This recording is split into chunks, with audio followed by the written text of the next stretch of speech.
Jake Morrison floated outside the research ship Aurora, his helmet light cutting through the darkness of space. The young engineer from Ohio had been working on the outer hull for 3 hours, fixing a damaged sensor array. His hands moved with practiced skill as he connected the final wires. The work was routine, but Jake never got tired of the view. Stars stretched endlessly in all directions, and Earth was just a tiny blue dot far behind them. "Jake, how's it going out there?" "Captain?" Lisa Morgan's voice crackled through his radio. "Almost done, Captain." "Just need 5 more minutes," Jake replied, checking his tool belt. At 28, he was the youngest engineer on the Aurora, but his crew trusted him completely. He had a gift for fixing things that others couldn't figure out. The Aurora was humanity's newest research vessel, designed to explore the outer colonies and map new star systems. They had been traveling for 6 months, studying asteroid fields and collecting data about planets that might support human life. It was peaceful work, and Jake loved every minute of it. He was tightening the last connection when his helmet display flashed red. Something large was approaching fast. Jake looked up and saw ships coming out of hyperspace, their hulls gleaming with a strange blue metal. They were unlike anything in the human fleet database. "Captain, we've got company," Jake said into his radio. "Unknown ships coming in fast." The response was immediate chaos. Alarms blared across the Aurora's hull, and Jake could hear Captain Morgan shouting orders through the comm system. The ship's engines roared to life, but it was too late. The alien vessels surrounded them like sharks circling prey. Jake watched in horror as bright energy beams shot from the alien ships toward the Aurora. The first blast hit the port side, sending a shower of sparks and debris into space. The second beam struck near the engine compartment, and Jake felt the ship shudder beneath him. "All crew to battle stations," Captain Morgan announced. "This is not a drill. We are under attack." Jake started moving toward the nearest airlock, but another energy blast hit the hull just meters away. The explosion threw him backward, his safety line snapping like a thread. He spun helplessly through space, watching the Aurora grow smaller as he drifted away from the ship. His radio crackled with static. He could hear voices, but the words were broken and unclear. The ship's emergency systems had activated, sealing off damaged sections. Jake realized with growing fear that he was cut off from his crew. One of the alien ships turned toward him. It was massive, at least twice the size of the Aurora, with a hull that looked like it was made of living crystal. Strange symbols glowed along its sides, and Jake could see weapon ports opening like hungry mouths. The ship's cargo bay doors opened, and a tractor beam locked onto Jake's suit. He tried to activate his emergency thrusters, but they had been damaged in the explosion. The beam pulled him slowly toward the alien vessel, and there was nothing he could do to stop it. As Jake was dragged into the cargo bay, he got his first look at his captors. They were tall, about 7 feet, with hard blue shells covering their bodies. They had 4 arms instead of 2, and their faces were hidden behind helmet-like growths. They moved with quick, jerky motions that reminded Jake of insects. The cargo bay doors closed behind him, and Jake felt artificial gravity take hold. He dropped to the floor, his legs shaking as he tried to stand. The aliens surrounded him, their weapons pointed at his chest. They spoke in clicking, buzzing sounds that his translator couldn't understand. One of the creatures, larger than the others with more decorative markings on its shell, stepped forward. It said something in its alien language, and Jake's suit translator finally kicked in with a rough translation. "Human, you are now property of the Zelkari war fleet. You will serve as exchange goods for your ship's surrender." Jake tried to speak, but his throat was dry. He had heard stories about alien raiders, but he never thought he would face them himself. The creature studying him had dark eyes that seemed to see right through his helmet. "I am War Prime Thexkar," the alien continued. "Your captain will give us what we want, or you will die slowly." Jake found his voice. "What do you want?" "Colony locations, ship routes, military codes." Thexkar's translated words were cold and mechanical. "Your people have many worlds. We need them." "I'm just an engineer," Jake said. "I don't know about military stuff." Thexkar made a sound that might have been laughter. "All humans know something useful. We will find what you know. The other? Zelkari grabbed Jake's arms and marched him through the ship's corridors. The walls were covered with the same crystal-like material as the hull, and they glowed with soft blue light. The air was thick and humid, making it hard to breathe even with his suit's life support. They threw him into a small room with no windows and a single bench. The door sealed shut with a sound like breaking glass. Jake sat down heavily, his mind racing. He thought about Captain Morgan and the rest of the crew. Were they alive? Had they escaped? Through the walls, he could hear the Zelkari talking in their clicking language. His suit's translator was getting better at understanding them, picking up more words with each conversation. Jake realized that this might be his only advantage. If he could learn their language and understand their plans, maybe he could find a way to help his crew. Hours passed. Jake tried to stay calm, but fear kept creeping into his thoughts. He was alone, millions of miles from Earth, trapped on an alien ship with creatures who wanted to use him as a bargaining chip. But Jake Morrison had always been good at fixing broken things, and right now, the biggest problem that needed fixing was the situation he found himself in. The door opened, and a Zelkari entered with a bowl of something that looked like soup. The creature was smaller than the others, with fewer markings on its shell. It set the bowl down and turned to leave. "Wait," Jake said. "What's your name?" The creature paused and looked back at him. For a moment, Jake thought he saw something, like curiosity in its dark eyes. Then it left without saying a word. Jake stared at the closed door and made a decision. He was going to survive this. He was going to find a way to help his crew and get back to the Aurora. And maybe, just maybe, he was going to learn something about these Zelkari that could change everything. Jake woke up to the sound of metal grinding against metal somewhere deep in the ship. His neck hurt from sleeping on the hard bench, and his stomach growled with hunger. The bowl of soup from the night before sat empty beside him. It had tasted like seaweed and salt, but he had eaten every drop. The door opened, and the same small Zelkari from before entered with another bowl. This time Jake was ready. "Thank you," he said clearly, looking directly at the creature. The Zelkari paused, its four arms holding the bowl steady. Through his translator, Jake heard it say something that sounded like Clyctor. Then it pointed to itself. "Clyctor," Jake repeated. "Is that your name?" The creature nodded, a very human gesture that surprised Jake. "You are Jake Morrison." "Engineer." "Yes, I am. How did you know that?" "Your suit. It tells us many things." Clyctor set the bowl down and did not leave immediately. "You fix things." Jake nodded. "I do. What about you?" "What do you do on this ship?"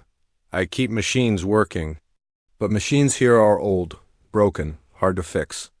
Clyctor's voice through the translator sounded tired. "Why don't you get new machines?" Clyctor made a sound that might have been sad laughter. "We have no home to make new machines. We take what we can find." Before Jake could ask more questions, heavy footsteps echoed in the corridor. Clyctor quickly left the room, and moments later, War Prime Vexkar entered. The large Zelkari commander looked down at Jake with cold eyes. "Your captain has not answered our demands," Vexkar said.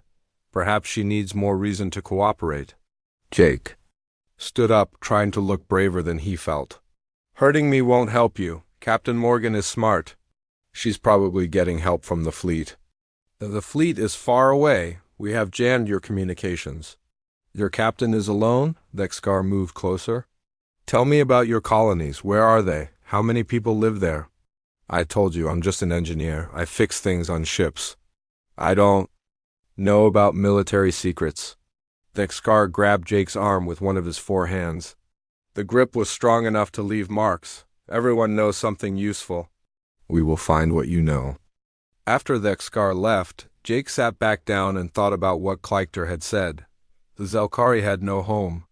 They were taking what they could find. That sounded like desperation, not evil. Jake had seen desperate people before, back on Earth during the colony food shortages. They did things they normally wouldn't do just to survive. Over the next few days, Jake learned more about the ship by listening to conversations through the walls. His translator was getting better at understanding the Zelkari language. He discovered that the ship was called the Void Cutter, and it was part of a small fleet of raiders. Most importantly, Jake learned that the Zelkari were not just warriors. There were different types of them, like different jobs. The warriors, like Dexkar, were at the top. Below them were the engineers and workers like Kleichter. The workers were treated badly, almost like slaves. Jake also learned that their home planet was dying. Something about poison in the air and water. The Zelkari had been forced to leave and look for new places to live. That was why they were raiding human ships and colonies. On the fourth day, Jake heard shouting from somewhere in the ship. Then he heard the grinding sound again, but much louder. The lights in his room flickered and he felt the ship shake.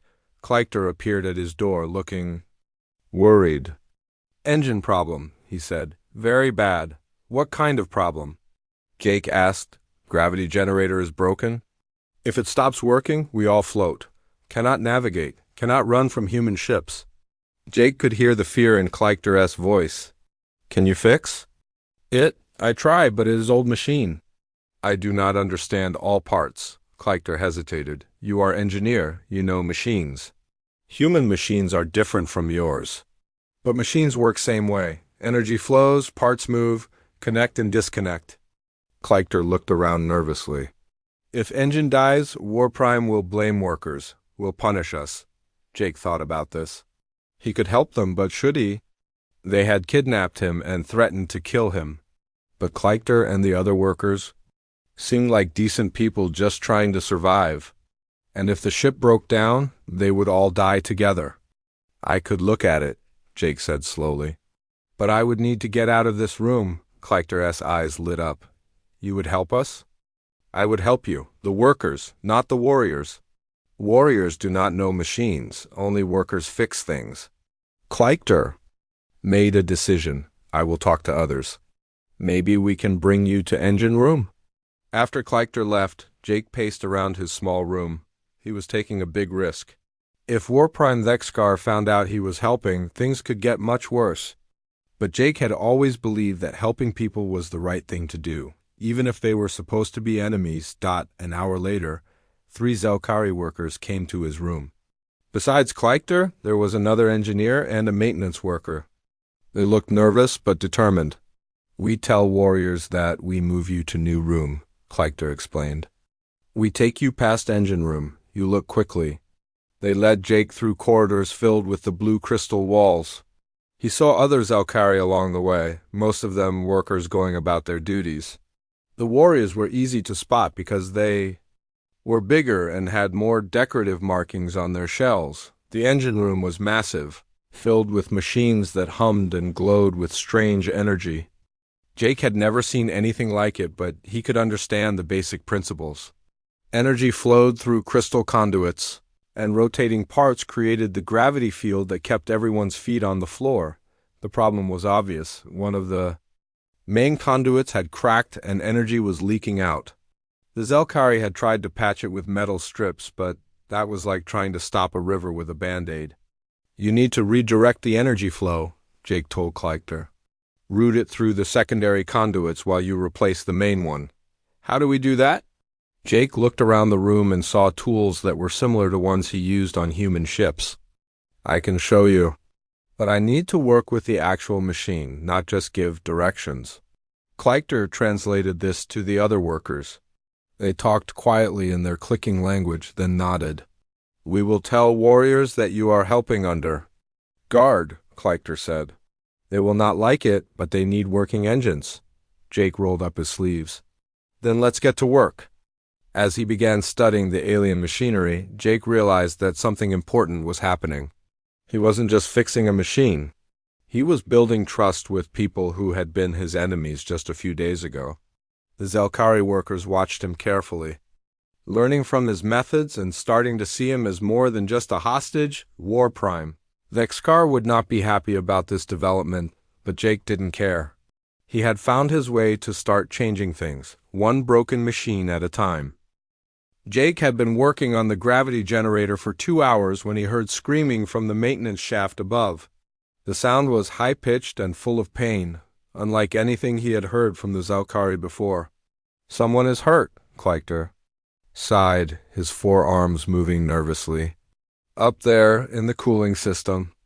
Jake looked up at the narrow shaft that led to the ship's cooling pipes. Who's working up there? Zephyra. She is young. New to ship work? Clyctor's voice was worried. She was checking for leaks. Another scream echoed through the engine room. Jake could hear something hissing, like gas escaping from a broken pipe. The other Zelkari workers stood frozen, not sure what to do. We need to get her out, Jake said, dropping his tools. Warriors will not let us stop work, one of the workers said. They say engines are more important than one worker. Jake felt anger rise in his chest. A person's life is always more important than a machine. He grabbed a portable light and climbed toward the maintenance shaft. The opening was narrow, designed for smaller Zelkari workers. Jake had to squeeze through, but his human size actually helped him fit better than the larger warriors would have. The shaft was hot and filled with steam. Jake followed the sound of whimpering until he found Zephyra. She was trapped under a heavy cooling pipe that had broken loose from its supports. Green fluid was leaking from the pipe, and Jake could see that it was burning through her shell where it touched her. Zephyra, Jake called out, I'm here to help you. The young Zelkari looked up at him with fear in her dark eyes. She was smaller than the others, with lighter colored shell markings. Human? Why do you come? Because you're hurt and I can help. Jake examined the pipe carefully. It was too heavy for him to lift alone, but he could see a way to redirect the pressure. I'm going to stop the leak first, then get you out. Jake used his emergency repair kit to seal the pipe break. The green fluid stopped flowing, but Zephyra was still trapped. He needed to lift the pipe, but it weighed more than he could handle. Clyctor! Jake shouted down the shaft. I need help up here. Within minutes, Clyctor squeezed into the shaft. With two other workers, together they managed to lift the pipe enough for Jake to pull Zephyra free. Her shell was cracked in several places, and the green fluid had caused chemical burns on her arms. She needs medical attention right away, Jake said as they carried her down to the engine room. Medical bay is restricted, Clyctor said. Only warriors can go there. Jake looked at Zephyra, who was breathing weakly. Then we make our own medical. They, what do you have for treating burns? The Zelkari workers gathered what medical supplies they had. Jake used his first aid training to clean Zephyra's wounds and bandage them properly. He had learned basic medical skills during his training. For deep space missions, never thinking he would use them on an alien. The burns are not too deep, Jake told her gently. You'll be okay, but you need to rest. Zephyra looked at him with wonder. You saved me, but I am worker. You are hostage. Why? Because it was the right thing to do, Jake said simply. Where I come from, we don't let people suffer if we can help them. Word of what Jake had done spread quickly through the ship. Within hours, more Zelkari workers came to see the human who had risked himself to save one of their own. They brought small gifts, pieces of their food, tools they thought might be useful, and even some decorative crystals. War Prime Nexcar arrived at the engine room with two warrior guards. His shell was darker than usual, which Jake had learned. Meant he was angry. The human should be secured, not wandering the ship, Nexcar said to Clyctor. Who authorized this? The gravity generator was failing, Clyctor replied carefully. We needed his knowledge to fix it. And the incident? With the worker, Zephyra was injured. The human helped save her life. Nexcar studied Jake with cold eyes. You show concern for beings who are not your species. This is strange. Not strange to me, Jake said. Someone needed help. I helped. Your people would do the same for us? For Zelkari? Jake thought about this carefully. Some would, others might not. People are different. But I believe most humans would help someone in danger, even if they were supposed to be enemies. Nexcar was quiet for a long moment. Your ship has not answered our demands. Perhaps your captain does not value your life.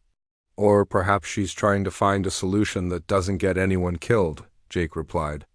There is no solution except surrender. We need new worlds. Your colonies have space for us. Jake looked around at the Zelkari workers who had gathered to listen. What if there was another way? What if humans and Zelkari could work together instead of fighting? The scar. made a harsh sound. Your people would never accept us. We are too different. You might be surprised. Humans have a history of learning to live with people who are different from them. It takes time, but it can happen. You speak of peace while your ships hunt us across the galaxy, because you've been attacking our colonies. If you stopped raiding and asked for help instead, things might be different. Vexkara's eyes narrowed. You think your people would just give us planets? Share their resources with aliens? I think they might if they understood why you needed them. People respond better to requests than to threats. One of the younger workers, emboldened by Jake's words, spoke up. The human speaks wisdom, War Prime. Fighting has brought us only death and exile.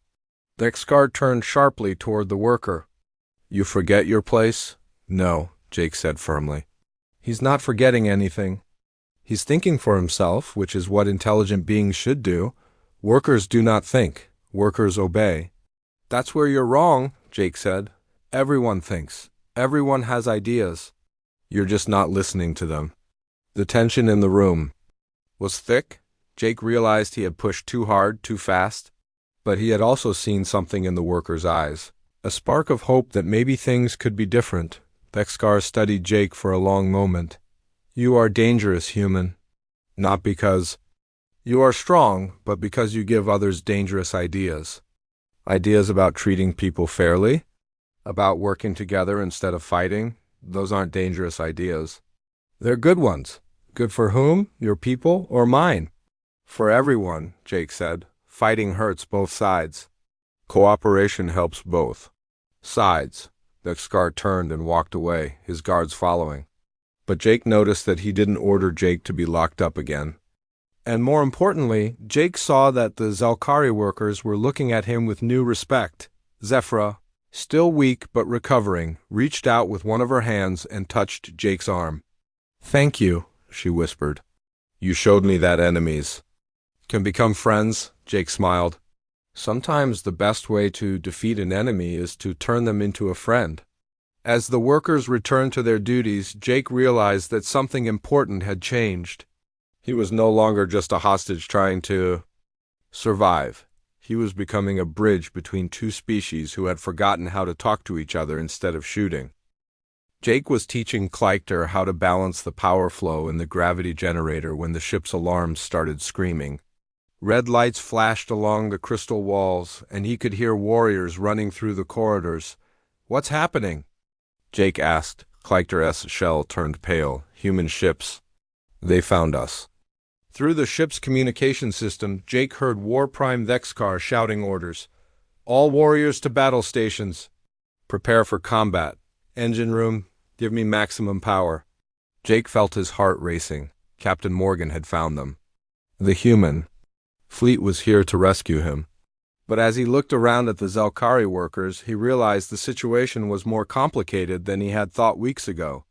How many human ships? Jake asked. 5 large ones, Clyctor replied, checking his instruments. Much bigger than our ship. They have us surrounded. Vextal, Vexkar's second-in-command, appeared in the engine room. Human, you will speak. To your people, tell them to leave or we will kill you. That won't work, Jake said. They know you need me alive to bargain with? Empty threats won't scare them away. Then what do you suggest? Vextal asked. Jake thought quickly. Let me talk to them. Not to threaten them, but to explain the situation. Maybe we can find a way to solve this without anyone getting hurt. Vextal looked uncertain. War Prime will not like this. War Prime doesn't have to like it. He just has to decide if he wants to die fighting or live to find a better solution. Minutes later, Jake stood on the bridge of the Void Cutter, surrounded by Zelkari warriors. The main screen showed 5 human battleships in formation around them. Jake recognized the design. They were from the Colonial Defense Force, the military branch that protected human settlements. Open a channel, Vexkar ordered. The screen flickered and Jake saw a familiar face. Commander Ryan Blake, a man he had met once during a training exercise. Blake was known for being tough but fair, someone who tried to avoid unnecessary violence. This is Commander Blake of the CDF fleet? The voice came through the speakers. Release Lieutenant Morrison immediately, and we will allow you to surrender peacefully. Dexkar stepped forward. Your lieutenant is unharmed, but he will remain our prisoner until you meet our demands. And what are those demands? Safe passage to 3 human colonies. We need new worlds to settle our people. Jake could see Blake's expression harden. We don't negotiate with raiders and kidnappers. Then your lieutenant will die with us when you attack. Jake stepped into view of the screen. Commander Blake, it's me. I'm okay. Jake, good to see you're alive. We're going to get you out of there. Commander, wait. Before you do anything, you need to understand something. These people aren't just raiders, they're refugees. Their home planet is dying and they're looking for somewhere to live. Blake's eyes narrowed. They kidnapped you, Jake? They attacked your ship? I know, but I've learned things about them. They're desperate, not evil. Maybe there's a way to help them without fighting. Jake, they're holding you hostage. You might be suffering from some kind of psychological condition. I'm thinking clearly. Commander, I've been here for 3 weeks. I've seen how they live, how they're organized. They have families, children. They're not monsters. Dexkar looked at Jake with surprise. You defend us to your own people? I defend what's right, Jake said. Fighting will just get people killed on both sides. Commander Blake's voice was firm. Jake, step away from them. We're coming to get you. Commander, please. Give me a chance to explain. These people have advanced technology that could help humans. They have knowledge about star systems we've never explored. If we work together instead of fighting, both sides could benefit. Jake, you're talking about the enemy. I'm talking about people who could be our allies if we gave them a chance. Jake turned to Dexkar. Tell him about your homeworld. Tell him why you're really doing this. Dexkar was quiet for a long moment. Then he spoke, his voice heavy with sadness. Our world is poisoned. The air burns our lungs. The water kills our children. We have fought wars for generations, and now there is nothing left but death. How many of your people are left? Jake asked. Perhaps 50,000. Scattered across 12 ships. We search for worlds where we can live. Jake looked back at the screen. Commander, they're not invaders. They're refugees. 50,000 people looking for a new home. They attacked our colonies, Jake. Because they were desperate. Because they didn't know how to ask for help. Jake paused. What would humans do if Earth was dying and we needed new worlds to survive? Blake was quiet for a moment. We would ask for help from other species. And if they said no? If they attacked you first? What would you do then? I understand your point, Jake, but my orders are to rescue you and stop the raids on our colonies. You can do both, Jake said. Rescue me, stop the raids, and save 50,000 lives at the same time. How? Jake looked around the bridge. At the Zelkari warriors. By offering them what they really want. Not our colonies, but partnership. They help us explore new star systems, and we help them find uninhabited worlds where they can build new cities. Dexkar stepped forward. You would do this? Your people would accept us? Some would. Others would need time to get used to the idea. But humans have a history of learning to live with people who are different from them. Commander Blake's voice was skeptical. Even if I wanted to consider this, I don't have the authority to make that kind of decision. Then talk to someone who does, Jake said. Call Earth Command. Tell them about the situation. Tell them about the opportunity. Jake, you're asking me to trust people who kidnapped you. I'm asking you to trust me. I've been here for 3 weeks. I've worked with these people. I've seen them risk their lives to save each other. They're not our enemies unless we make them our enemies. Jake turned to Dexkar. And I'm asking you to trust that humans can be reasonable, that we can find a solution that doesn't involve fighting. Dexkar looked at his warriors, then back at Jake. You believe your people would help us? I believe they would try if you gave them a chance. But first you have to stop the raids. You have to show them that you want peace. And if they refuse, if they attack us anyway, then you'll be no worse off than you are now. But if they say, yes, you could have a future for your people. Commander Blake's image flickered on the screen. Jake, I'm going to contact Earth Command, but I need something from them first. They need to release you as a sign of good faith. No, Jake said. Quickly, I stay here. I'm not a hostage anymore. I'm a translator. Someone who can help both sides understand each other. Jake, that's too dangerous. Commander, someone has to take the first step toward peace. Someone has to show that humans and Zalkari can work together. Let me be that someone. Vexkar looked at Jake with what might have been respect. You would remain with us willingly? I would stay as long as needed to help make this work. Jake looked at the screen, then around the bridge. Commander, give me 12 hours. Let me talk to both sides. If we can't find a solution, then do what you have to do. But give peace a chance first. The bridge was silent except for the hum of the ship's engines. Finally, Commander Blake nodded. 12 hours, Jake. But if anything happens to you, we're coming in. Understood, Commander?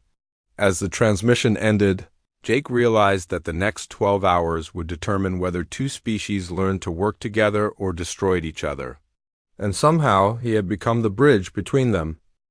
Jake spent the next 6 hours moving between the bridge and the engine room, talking to Zalkari workers and warriors alike. The 12-hour deadline that Commander Blake had given them was running out fast, and Jake could feel the tension growing. On both sides. Many warriors do not trust humans, Vextel told Jake privately. They say your people will trick us, then attack when we are weak. Some humans don't trust Zalkari either, Jake replied. But trust has to start somewhere. Someone has to take the first step. On the bridge, Vexkar was pacing back and forth, his forearms moving nervously.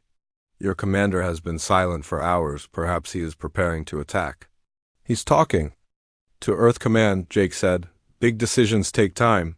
Time we may not have? My own fleet is asking why we have not fled or fought. Jake looked at the War Prime with new understanding. You're taking a risk too.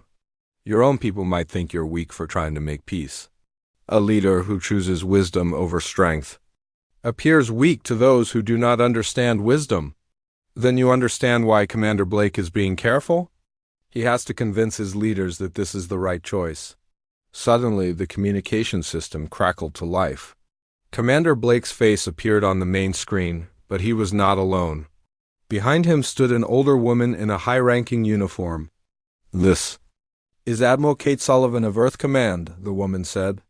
I understand we have an unusual situation here. Jake stepped forward. Admiral, I'm Lieutenant Jake Morrison. I've been working with the Zalkari for 3 weeks now. They're not our enemies. They're refugees who need our help, so I've been told. Commander Blake has explained your proposal. It's certainly not what we expected when we sent a rescue mission. War Prime Vexkar moved into view. Admiral Sullivan, I am War Prime Vexkar. I speak for the Zalkari fleet. War Prime. I understand your people are looking for new worlds to settle. Our homeworld is dying. We seek only a place where our children can grow up without poison in their lungs. Admiral Sullivan was quiet for a moment. We've been monitoring your fleet. Movements for months. Our colonies have been afraid. Your raids have caused a lot of damage. We took only what we needed to survive. We did not wish to harm your people.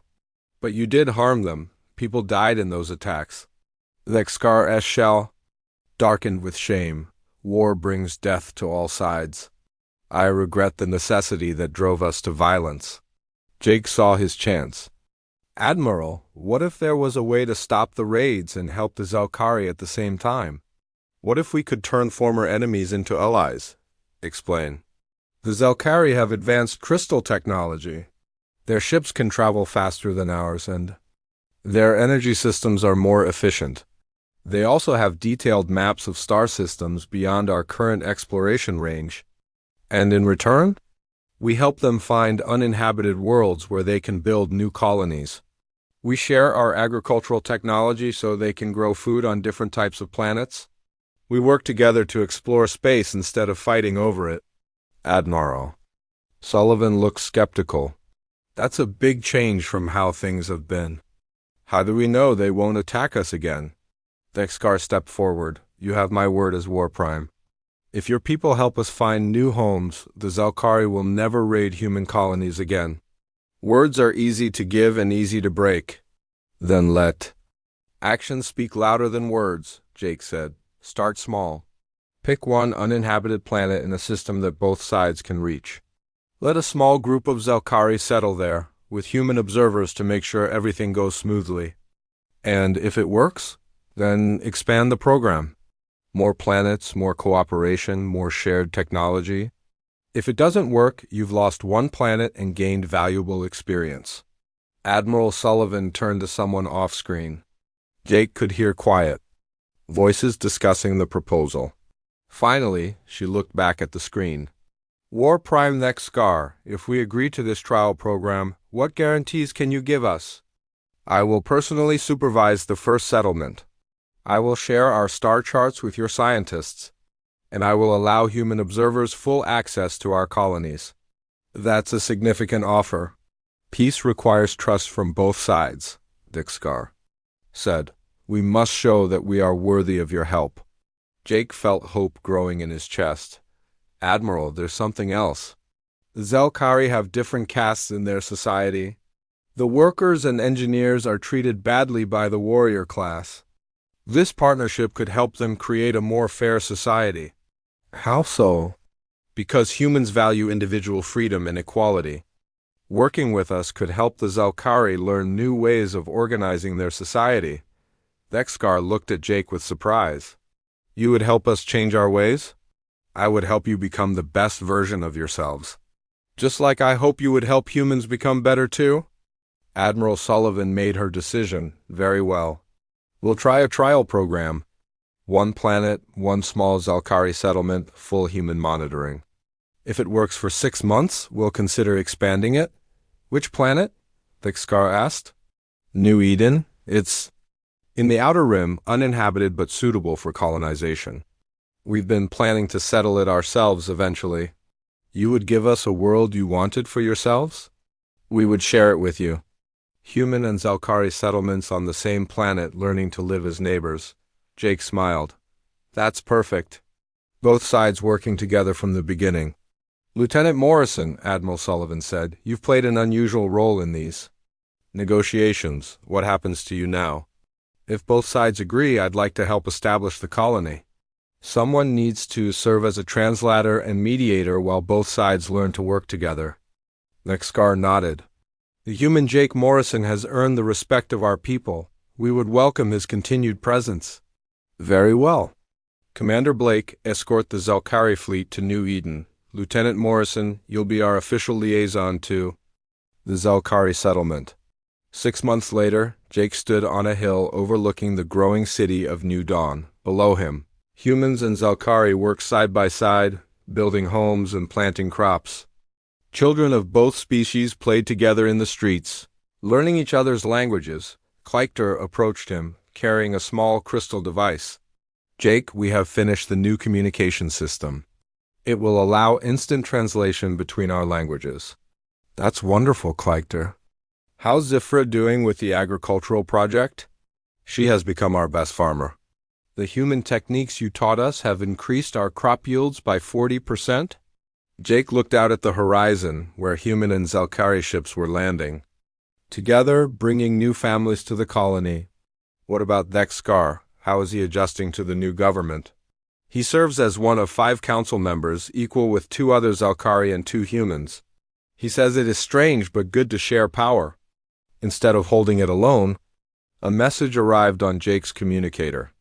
It was from Admiral Sullivan, informing him that 3 more worlds had been approved for joint colonization. The New Eden experiment was being declared a complete success. You know, Jake said to Kleikter, when your people first captured me, I thought it was the worst thing that could happen. But sometimes the worst situations can lead to the best outcomes.